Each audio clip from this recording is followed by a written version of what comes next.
كيبدا الفيلم ديالنا مع واحد البنت صغيره اللي محبوسه بين 4 الحيوطه، ومن اللي بدات كتكب عليها البصلانه من كل جهه بدات كتغوت وكتعيط على باباها باش يعتقها، ولكن حتى واحد ما سمعها وهي تدفن حيه. من بعد 15 سنه كنحضروا لواحد الحفله بمناسبه التخرج من الجامعه ديال المهندسه سام. بحكم باباها عنده شركه ديال الهدم، الكادو ديالو ليها كان هو انها تكون المسؤوله على واحد عمليه هدم بواحد الموبل اللي ما معروفش، وهذه غادي تكون اول عمليه هدم ليها من بعد ما تخرجات. باباها قال لها باللي الا نجحات في هذه العمليه غادي تولي هي شريكته في الشركه. النهار اللي موراه كنشوفوا سام شاده الطريق للموبل اللي كان بعيد وغير في الخلا، واللي كان من الاعمال ديال المهندس جوزيف ماليسترازا. ومن اللي وصلت رحبات بها ماري اللي هي المسؤوله ديال هذا الموبل، واللي كانت عايشه غير هي وولدها الوحيد جيمي. ومن اللي جا جيمي ماماه طلبت منه يوري لسام الشقه اللي غادي تكون فيها بين مساله الخدمه ديالها. ومن اللي كانوا طالعين قال لها باللي هنا ممنوع التدخين، وقال لها حتى على شي قواعد ديال الموبل، منه ان ممنوع عليها تطلع للطاج الثامن حيت ديال المهندس جوزيف، وممنوع عليها تطلع للسطح حيت خطر عليها. من بعد كنشوفوا سام مشات دوش، ولكن في واحد اللحظه سمعت واحد الصوت غريب جاي من مورا المرايه، ولكن في الاخر ما تسوقاتش. موراها كنشوفوا سام كتسول في ماري على العادات ديال الناس اللي ساكنين في هذا الموبل. جاوبتها ماري وقالت لها باللي كاع الناس اللي كانوا ساكنين هنا مشاو في حالهم الا واحد جوج سكان اللي ما بغاوش يخويو، وهي ولدها جيمي. النهار الثاني كنشوفوا سام بدات الخدمه وبدات كتاخذ في العبارات باش تصيف التقرير للشركه، ومن اللي جاها الجوع مشات تشري شي حاجه تاكلها، وهي تسول مولات المحل على شي بيسي وشي كونيكسيون، ومولات المحل خلاتها تستعمل بيسي ديالها. وهنا بدات سام كتقلب معلومات على هذا الموبل، وهي تكتشف باللي شحال هذا اختفوا فيه بزاف ديال الناس. من بعد تعرف باللي ماتوا ودفنوا حيين في بيوت صغار تحت البصلان. العدد ديال هاد الناس اللي ماتوا كان 16، ومنهم كان حتى المهندس جوزيف ماريسترازا اللي هو اللي صمم هذا الموبل. وعرفات باللي في التحقيقات اللي كانوا داروا تهموا واحد من العمال اللي كانوا تما باللي هو اللي قتل هاد 16 واحد، ولكن من بعد خرج براءه والقضيه تسدات ضد مجهول. من اللي رجعت الموبل باش تكمل الخدمه كتفاجأ بواحد الراجل جاي قاصدها وباغي يضربها بواحد الفاس. وهنا كنعرفوا باللي هو واحد من هذوك جوج سكان اللي ما بغاوش يخويو الموبل، وكنشوفوه معصب من جهه سام حيت ما بغاهاش تهدم الموبل حيت بهذه الطريقه ما غاديش تبقى عنده بلاصه فين يسكن. وفي الليل جيمي طلع سام للطاج الثامن، ولكن بطبيعه الحال هادشي بلا خبر ماماه ماري، وعاود ليها على الموت ديال المهندس ماليسترازا وداها باش يوريها البلاصه اللي لقاو فيها الجثه ديالو مدفونه، وقال لها باللي حتى واحد ما يقدر يتعرف عليه حيت وجهه كان مشوه بسبب البصلانه، وباللي غير ماماه ماري اللي قدرت تعرف عليه. وقال لها باللي مع هذيك 16 ضحيه كانت حتى واحد البنت صغيره اللي سميتها جولي. من اللي كان كيوريها تفضو سام خافت، ومن اللي بدات كتجري طاحت وهي تجرح في رجلها. موراها كنشوفوا جيمي داها باش يداوي ليها رجلها، وفي واحد اللحظه شافت في المرايه واحد الكادر في الحيط كيتحرك وراها، وفاش نارت حيداتو من بلاصتو بدا الدم هابط من الثقبه اللي كان معلق فيها الكادر. وفي واحد اللحظه خرجوا ليها على غفله جوج يدير من الحيط وشدوها، ومن اللي فاقت لقات راسها في واحد البيت مضيق. ومن اللي البصلانه بدات كتكب عليها من كل جهه بدات كتغوت باش الله شي واحد يسمعها ويمشي يعتقها، ولكن حتى واحد ما سمعها وتدفنات حيه تحت البصلانه. ومن اللي فاقت مخلوعه عرفت راسها باللي غير كانت كتحلم. شويه حسات بشي واحد معاها، ومن اللي ناضت باش تشوف شكون تفاجات بخطيبها بيتر اللي جا باش يطمئن عليها. من بعد طلعوا بالتخبيه للطاج الثامن ولقاو واحد الممر سري وهي تنزل فيه، وهنا لقات واحد الطقابي في الحيط كيطلوا على كاع الشقق اللي كاينين في الموبل. وهنا عرفات باللي جيمي كان كيتجسس عليها. موراها مشات نيشان عند ماري باش تقول لها باللي ولدها كان كيتجسس عليها، ولكن جيمي نكر هادشي. النهار اللي موراه كنشوفوا سام جمعت باليسها وكتبات في تقرير نهائي الهدم ديال الموبل. من بعد جا عندها جيمي باش يطلب منها السماح، وعطاها واحد الكادو اللي كان عباره على البلان ديال الموبل اللي كان مرسوم بخط ايد المهندس ماليسترازا. وسام فاش شافتو لاحظات باللي كاينه ساحه كبيره ومحلوله وسط الموبل. موراها قررت هي وخطيبها يطلعوا السطح باش يقلبوا على الساحه المفتوحه، ومن اللي لقاوها سمعوا شي صوت ديال شي واحد كيطلب المساعده وكيقول باللي مضروب. سام يسحب ليها جيمي وهي تتعلق في واحد الحبل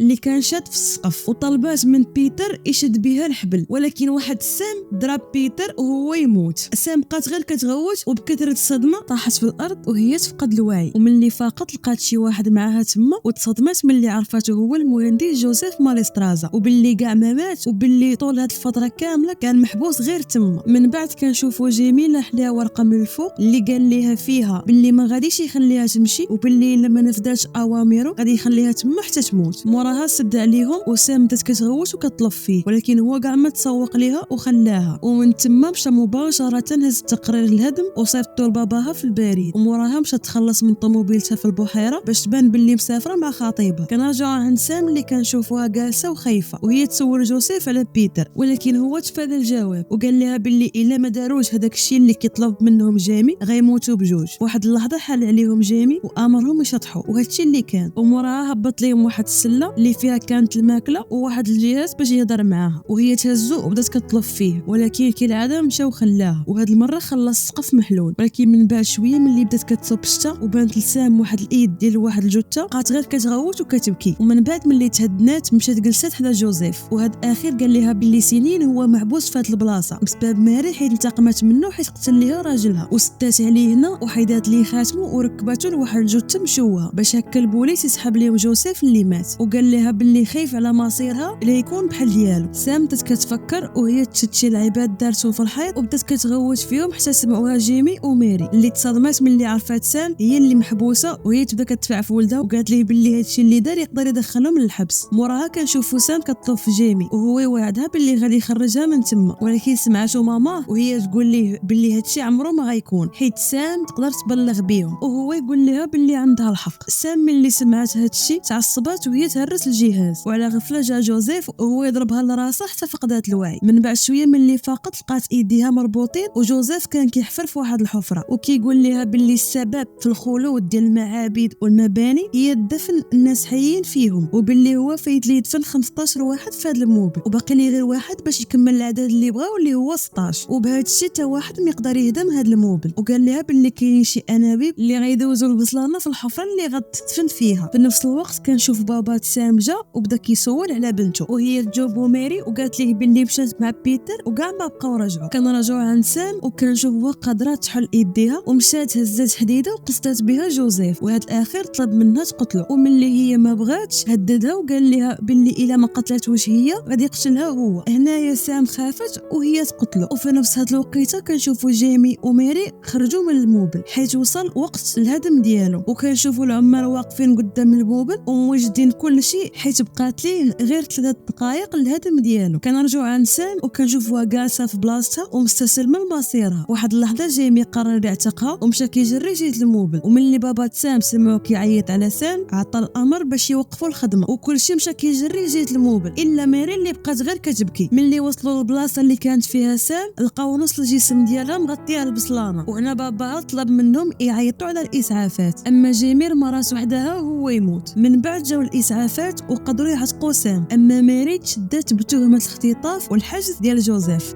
حتى لهنا كيسالي الفيلم. كنتمنى يعجبكم، ما تنساوش ديروا لايك وتخليو شي كومونتير زوين، ونشوفكم في الفيلم الجاي. تهلاو.